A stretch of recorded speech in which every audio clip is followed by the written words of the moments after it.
straight through. Take the Ethernet cable and use a cable stripper to remove about 1.5 inches of the outer sheet. Be careful not to damage the inner wires.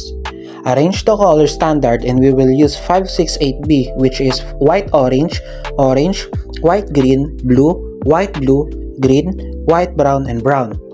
Use the same color standard on both ends.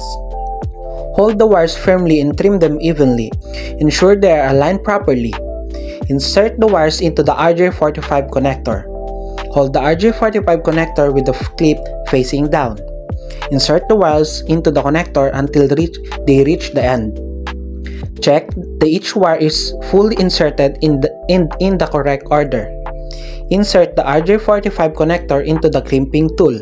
Squeeze the crimping tool tightly to lock the wires in place. Repeat all the steps for the other end using the same wiring standard, and use a connector network cable tester to check for continuity and correct wiring.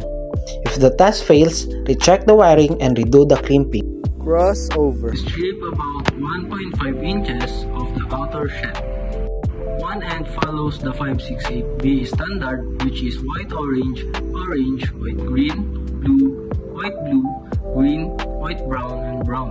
The other end follows the 568A, which is white-green, green, white-orange, blue, white-blue, orange, white-brown, brown.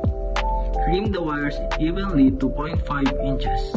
Insert the 568B wiring into one RJ45 connector. Insert the 568A wiring into the other RJ45 connector. Use a crimping to secure both ends. Use a network cable tester to verify correct crossover wiring.